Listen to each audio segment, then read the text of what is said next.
Сәлематсыңдар ма, құрметті оқушылар? 4-ші сынып қазақ тілі пәні бойынша сабағымызды бастайық.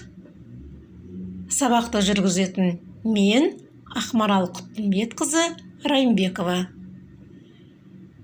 Бөлім атауы мамандықтар әлемі, сабағымыздың тақырыбы біріккен сөздер. Бүгінгі сабақтың мақсаты біріккен сөздердің құрылымдық ерекшеліктерін білетін боласыңдар.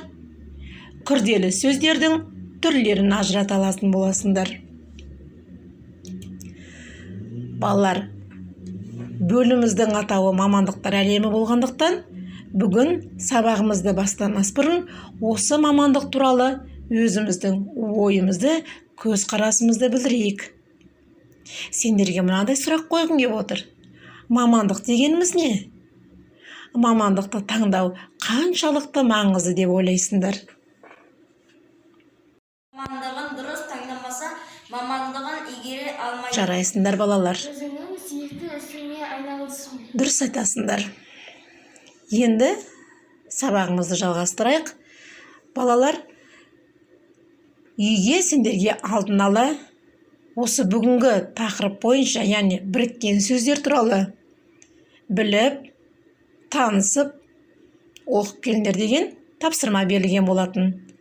Сол тапсырмаларды қаншалықты орындап, қаншалықты біліп келгендеріңді бүгін сабақта ортаға салайық.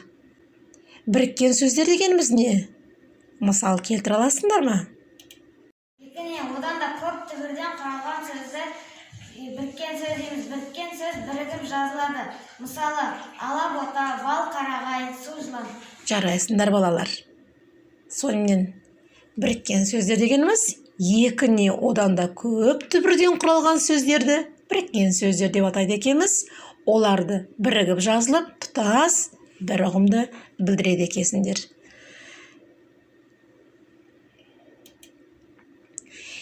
Енді келесі тапсырма. Бірінші тапсырманы орындайық. Бұл тапсырмадағы берілген біріккен сөздерді қатыстырып, сөйлем құрап жазу керек. Ақ құтан, ақ бөкен, сары көк, қосаяқ, ала көл, айна бұлақ, егеу құйрық. Бұл сөздердің біріккен сөз екенін кестені пайдалана отырып дәлелдеңдер. Тапсырмадағы дескриптор біріккен сөздерді қатыстырып сөйлем құрап жазады, кестені пайдаланып дәлелдейді. Ауа райы ыстық аймақтарда мекендейді. Өте тамаша. Қос аяқтылар.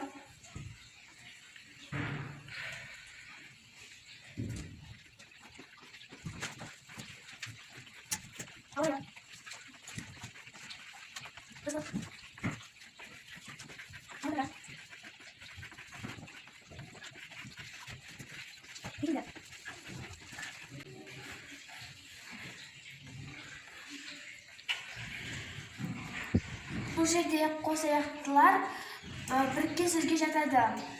Қос берді екі түбірден.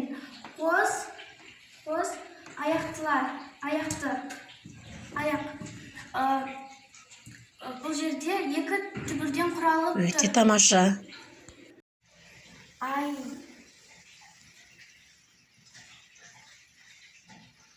На.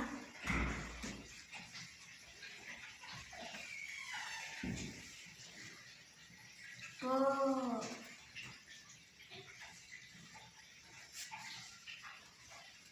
Лақ.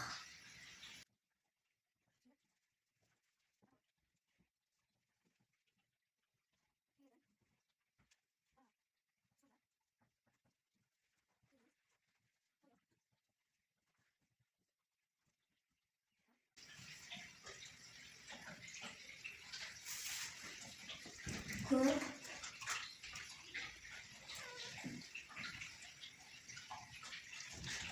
Болады. Өте тамаша. Ақ құтан.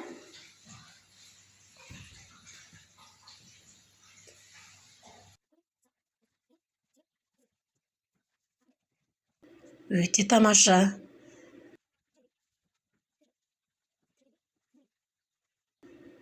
Келесі тапсырма.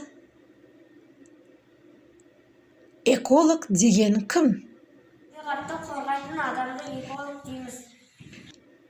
Яғни бұл тапсырмадағы дескриптор диалогты түсініп оқиды, өз ойлары мен сұраққа жауап береді, суретпен жұмыс жасайды. Балалар оқулықта сурет берілген, сол суретті жұптық жұмыс орындаймыз. Яғни сурет бойынша диалог жүргіземіз. Және де осы суреттен не ұғынуға болады, соны ортаға салайық. Ержан, мұның не? Қағазды қоқыс жәшігіне салмайсың ба? Ештеңе етпейді Айгүл, еден жуушы жинап алады. Бір парақ қағазды лақтырғанда не тұр? Бәрі де осындай кішігірім елеусіз нәрселерден басталады. Бұл біздің білім алатын сыныбымыз. Оны таза ұстау біздің міндетіміз. Жарайды, келесі жолы тастамаймын. Жарайсыңдар балалар. Яғни сендер қазір мына жасаған жұмыстарың арқылы, диалог арқылы біз ортаны, қоршаған табиғатты ластамау керек екенін ұғындық деп ойлаймын балалар. Енді балалар, келесі тапсырма сиқырлы себет деп аталады. Берілген сөздерді мағыналарына қарай топтап, себетке салу керек. Орынбасар, асқазан, қосаяқ, Қызылорда, Алтыбақан, Аяқдоп, Айгүл, Екібастұз, Сегіз көз, Ақсүйек, Көкқұтан, Шилі өзен, Аққу, Бейсенбай, Ұлтабар. Осы берілген сөздерді кісі аттарына, аң-құс атауларына, ойын атауларына, дене мүшелеріне және жер су аттарына бөліп жазуларың керек. Бұл тапсырмадағы дескриптор сөздерді мағыналарына қарай топтап жазады. Аң-құс аттары, аққу, жер су аттары, Қызылорда, Екібастұз, Селбастұз, атаулары, Алтыбақан, Аяқдоп, Ақсүйек. Жарайсыңдар балалар. Тапсырма дұрыс орындалды. Өзімізді бір тексеріп шығарайық, қаншалықты жақсы дұрыс орындағанымыз туралы білейік. Өте жарайсыңдар балалар. Жақсы. Енді сабағымыздың соңына да келіп қалдық. Балалар, бүгінгі сабақтан, бүгінгі тақырыптан тапсырма орындау арқылы біріккен сөздер туралы ұғымды түсініп, сөйлемдерден, мәтіннің ішінен біріккен сөздерді таба алатындарыңа сенемін. Және біріккен сөздер туралы біраз мағлұмат алды деп ойлаймын. Олай болса, бүгінгі сабақтан алған білімдеріңді, көзқарастарыңды, пікірлеріңді кері байланыс арқылы білдірейік. Бірінші сабақ қызықты болды, мен барлығын түсіндім.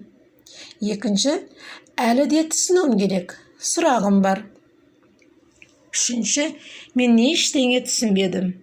Міне балалар, осы айтылған пікірлер туралы өздеріміздің жеке-жеке кері байланысымызды берейік. Мен біріккен сөз, бірігіп жазылатын білдім. Мен бүгін жаңа тақырып біріккен сөздер тақырыбында көп мағлұмат алдым. Жарайсыңдар балалар. Сабағымыздың соңында балалар, сендерге бір ауыз өзімнің ойымды айтқым келіп отыр. Балалар, мамандықты таңдау үлкен ұғым және жауапкершілікті талап етеді. Мамандыққа ие болған адам күрделі қызмет саласының белгілі бір түрінде ғана жұмыс істей алады. Өмірге қажет мамандықты дұрыс таңдай біліңдер. Себебі өз сүйікті мамандығының иесі болу сенің өміріңнің жарқын болашағы дегім келеді. Сендерге де балалар өз мамандықтарыңды дұрыс, қатесіз адаспай табуларыңа шын тілектеспін. Жақсы маман иесі болу үшін әрине жақсы білім қажет.